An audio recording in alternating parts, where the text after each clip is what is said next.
হিন্দুরা ঐক্যবদ্ধ হচ্ছে। এই পার্টিটা পশ্চিমবঙ্গে আছে পুলিশের জন্য। বাংলার জনগণ, হিন্দু জনগণ তারা প্রস্তুত আছেন সুদে আসলে হিসাব তুলে নেওয়ার জন্য। শুভেন্দু অধিকারীর বিস্ফোরক মন্তব্য, পুলিশের জোরেই তৃণমূল টিকে আছে, হিন্দু ঐক্যেই বিজেপির জয়। নদিয়ার নাকাশিপাড়া ব্লকের বেথুয়া ডহরিতে বিজেপির এক দলীয় নেত্রীর স্মরণ সভায় রাজ্যের বিরোধী দলনেতা শুভেন্দু অধিকারী বিস্ফোরক মন্তব্য করে বলেন, তৃণমূল পার্টিটা পুলিশের জন্যই টিকে আছে। গত বিধানসভা নির্বাচনে 39% হিন্দু বিজেপিকে ভোট দিয়েছে। হিন্দুরাও ঐক্যবদ্ধ হচ্ছে, আর 10% হিন্দু ভোট পেলেই 26-এর বিধানসভায় তৃণমূলের সরকার উল্টে যাবে। বিজেপি পশ্চিমবাংলায় সরকার গড়বে। শুভেন্দু অধিকারী রাজ্যের আইন শৃঙ্খলা পরিস্থিতির তীব্র সমালোচনা করে বলেন, রাজ্যে আইনের শাসন বলে কিছু নেই। তিনি আরও অভিযোগ করেন, তৃণমূল কংগ্রেস দুর্নীতি ও স্বজন পোষণে ডুবে আছে। এই সভায় শুভেন্দু অধিকারী রাজ্যের শাসক দল তৃণমূল কংগ্রেসকে সরাসরি আক্রমণ করেন। তিনি বলেন, রাজ্যের পুলিশ তৃণমূল কংগ্রেসের রাজনৈতিক স্বার্থ রক্ষা করছে।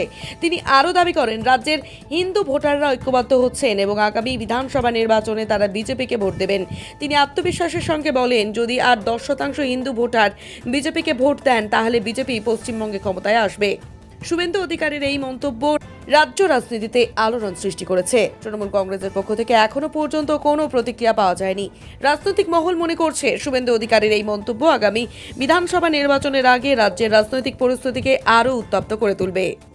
যারা তৃণমূলকে ভোট দেন কিছু পাওয়ার আশায়, কিছু করে কর্মে খাওয়ার আশায়, তারা এগুলো শুনুন। আমরা যদি গীতাকে বিশ্বাস করে থাকি, ধর্ম রক্ষা করার কাজটা সবার, শুধু বিজেপির কর্মী সমর্থকদের নয়।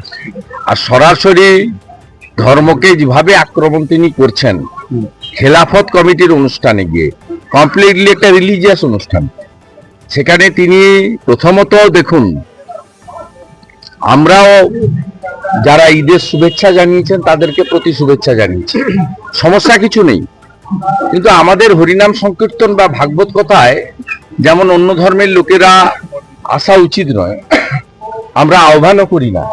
আমাদের মন্দির নির্মাণ হয় আমাদের অর্থে, সরকারি অর্থ নিই না, অন্য ধর্মের অর্থও নিই না। ঠিক অন্য ধর্মের ক্ষেত্রেও তাদের যখন ধর্মীয় রিলিজিয়াস অনুষ্ঠান হবে, সেই ধর্ম যারা পালন করেন তাদেরই থাকা উচিত। মমতা ব্যানার্জি বিধানসভায় দাঁড়িয়ে আমাকে কাউন্টার করার জন্য বলেন আমি ব্যানার্জি, আমি শিব ঠাকুরের দিকে মাথা করে ঘুমাই, আমি ব্রাহ্মণ বাড়ির কন্যা, এগুলো বলার পরে তিনি কি করে খেলাফত কমিটি আয়োজিত অনুষ্ঠানে যান, এক নম্বর।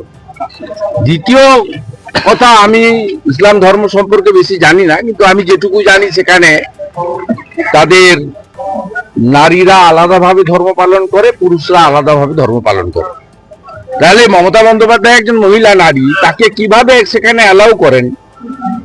আর যদি খেলাফত কমিটি করে থাকেন, আমরা নয় সাম্প্রদায়িক পার্টি, হিন্দুদের পার্টি, গর্বিত হিন্দু বিজেপি, কোনো অসুবিধা নেই। তাহলে আপনাদের তো কংগ্রেস আছে, পীর সাহেবের পার্টি আইএসএফ আছে, তাদেরকে বা সেখানে খেলাফত কমিটি ডাকেন না কেন? তারপরে যে ভাষাতে তিনি আক্রমণ করেছেন হিন্দু ধর্মকে গন্ধা ধর্ম বলে, এবং বলছেন ওরা দাঙ্গা করতে এলে আপনারা তাড়িয়ে দেবেন। আরে হিন্দুরা কোথাও দাঙ্গা করে না।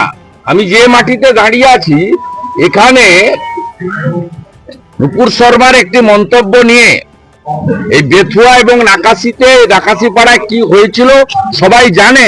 2022 সালে আমাকে এখানে ঢুকতে দেওয়া হয়নি, আমি ধুবুলিয়াতে সভা করেছি, পরে আবার অনুমোদন নিয়ে এখানে আমাকে সভা করতে হয়েছে।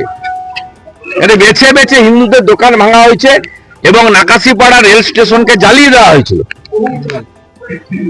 হিন্দুরা কোথাও করে না এসব জিনিস। হিন্দুরা মোথাবাড়িতেও করেনি, নওদাতেও করেনি, বেলডাঙ্গাতেও করেনি। আমাদের সংস্কৃতি কালচার এগুলো শেখায় না। বলেছে দাঙ্গা করে হিন্দু, দাঙ্গা করে পলিটিক্যাল পার্টিরা। আমরা আছি আপনাদের পাশে, আমি আছি, অভিষেক বন্দ্যোপাধ্যায় আছে, দিদি আছেন, ফলে আপনাদের কোনো চিন্তা নেই। দাঙ্গা করে পলিটিক্যাল পার্টিরা, দাঙ্গা করে পলিটিক্যাল পার্টি। উনি বিজেপিকে ইঙ্গিত করে এসব কথা বলেছেন, ক্ষমার অযোগ্য কথা বলেছেন, গন্ধা ধর্ম বলে। হিন্দুরা ঐক্যবদ্ধ হচ্ছে। এই পার্টিটা পশ্চিমবঙ্গে আছে পুলিশের জন্য। পুলিশকে যদি নির্বাচন কমিশন নির্বাচনের সময় এই রাজীব কুমার মনোজ বর্মার বাহিনীর হাতে যদি শিকল লাগিয়ে দেয়, বাংলার জনগণ, হিন্দু জনগণ তারা প্রস্তুত আছেন সুদে আসলে হিসাব তুলে নেওয়ার জন্য। বলেছে- পশ্চিম বাংলায় 39% হিন্দু বিজেপিকে ভোট দিয়েছে। আমাদের আপিল যে হিন্দুরা ভোট দিতে যান না, হিন্দু ভোট পড়ে গড়ে 65 থেকে 68%, 30 থেকে 32% হিন্দু ভোট দিতে যান না।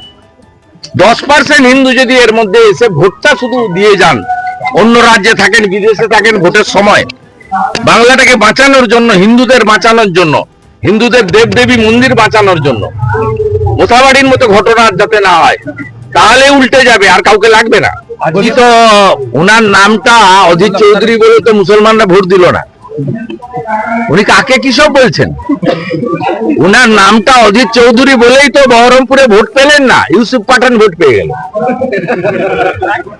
আপনারা উনি যে